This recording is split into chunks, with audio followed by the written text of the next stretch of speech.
Assalamu alaikum wa rahmatullahi wa barakatuhu. Hey fish family, welcome back to PEACOCK Aquatics. And Eid Mubarak to everyone. Ramadan is over. Sorry, I was busy fasting, observing my fast, observing Ramadan, and was a little too busy to do any videos. But I did keep up on my maintenance of my tanks and paying attention to my fish. Learned a few new things. In any case, I'm going to do an update for you guys. And again, thank you for coming to join me to take this ride. Let's dive in.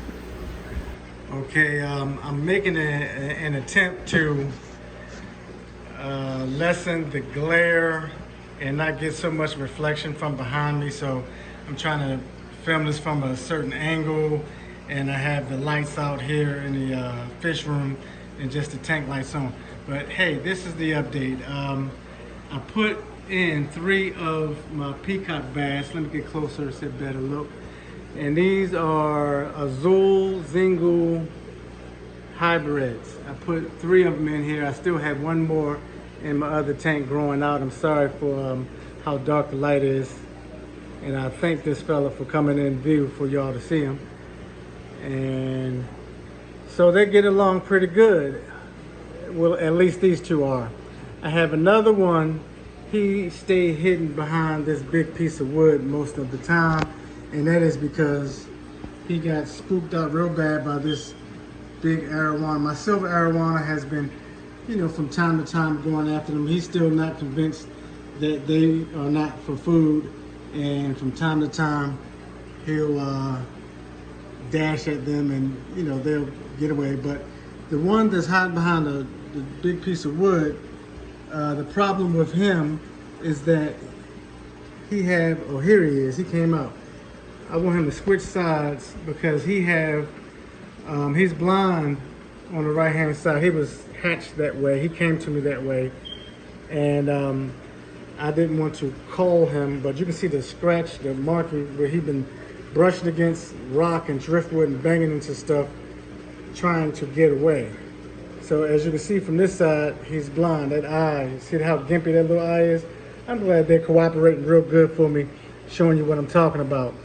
But he has, it's an eyeball in there.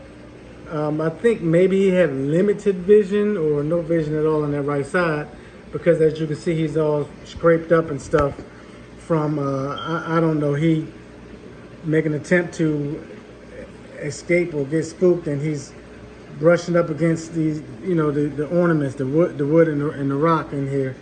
And so I'm hoping that eventually he will settle down once these big guys up in here accept that the peacock bass are not in there for food, but in fact they're to be tank mates.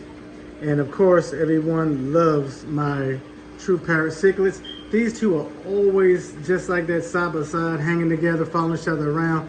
I believe that these 2 are a pair, just not a mated pair yet. And of course, this tank is way too crowded and busy for that. But inshallah, one day I might separate them, give them a tank of their own, and let them take a stab at it. No pun intended. But in any case, there's my female jaguar. She's usually hiding behind that wood as well. And the big fella here, the male, is there.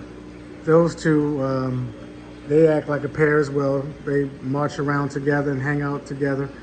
Not as closely as the true parrots are.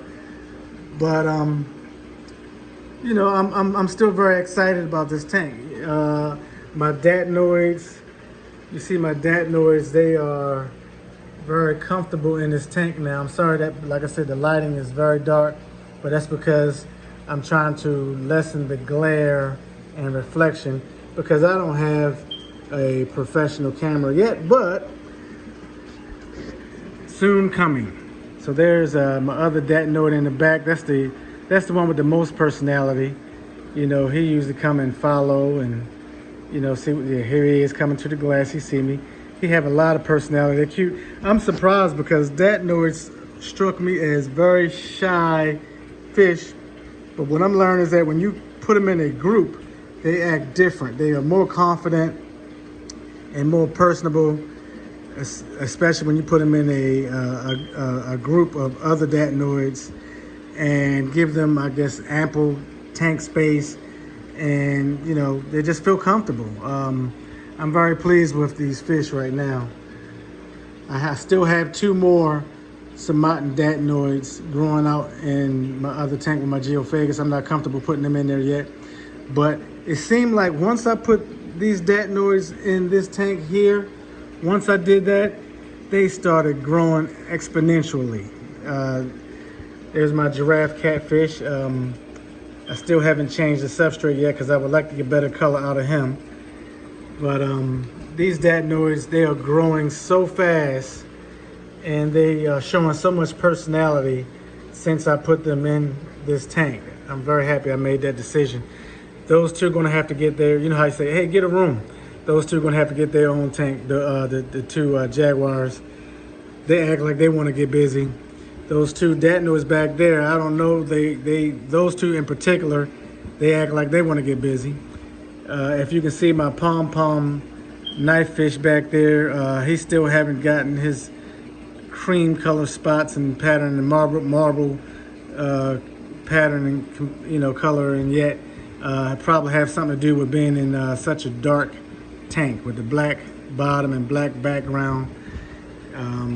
That probably have something to do, a lot to do with it. Longfin Oscar, still beautiful as ever.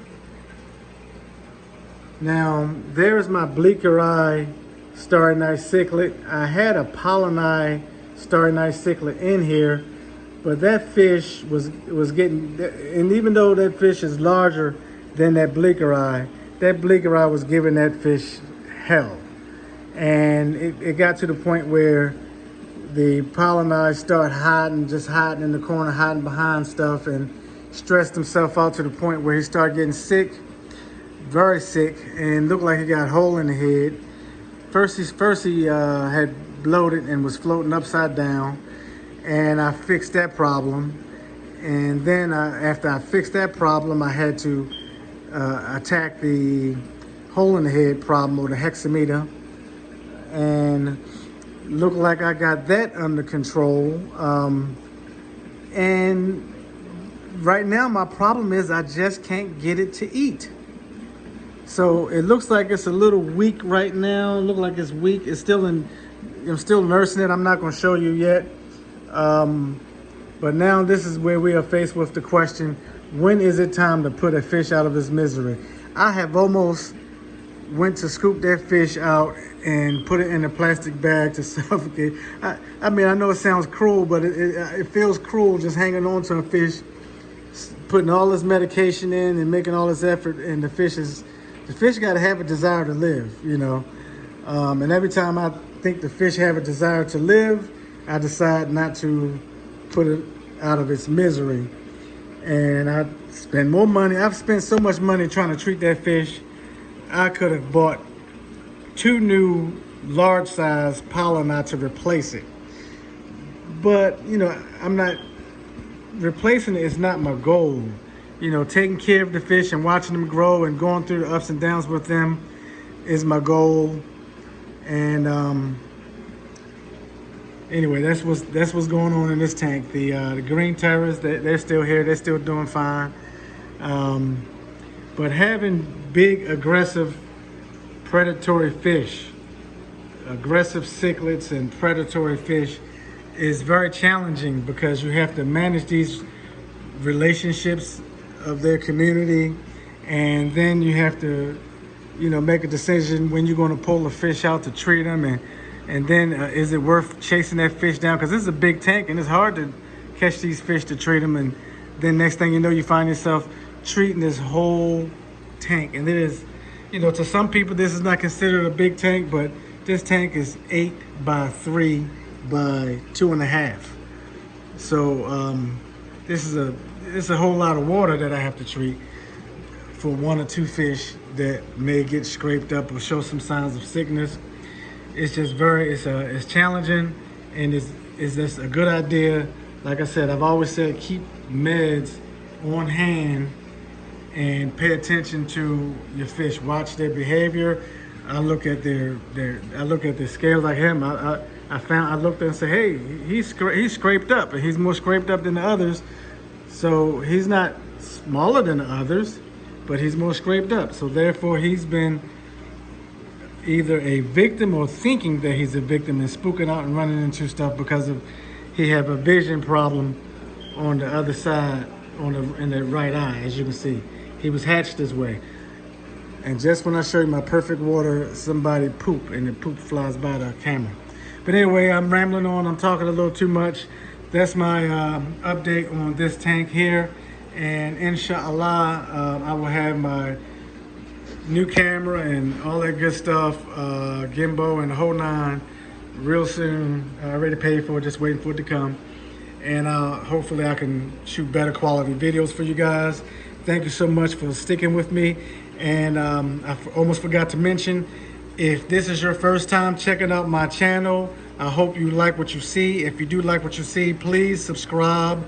Please leave me a like. Please hit the notification bell so you can be notified when I post more videos.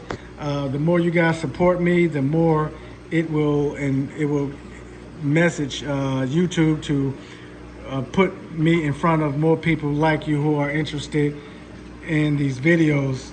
Help the channel grow. I would greatly appreciate it if you would do that. It's totally free of cost.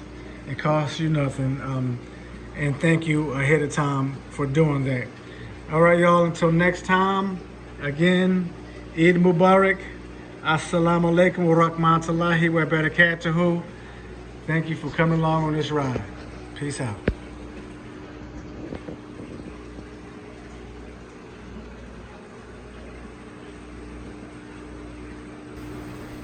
Well, there you are, fish family. Again, sorry that I had to film that one in the dark. I was hoping to get a video where it's not a lot of glare and reflection in the glass. And I know some people might have the complaint that it was too dark. So see like that window you can see in the reflection. I didn't want you to see that. But here's a look at my tank with the lights on, in case you're interested in that.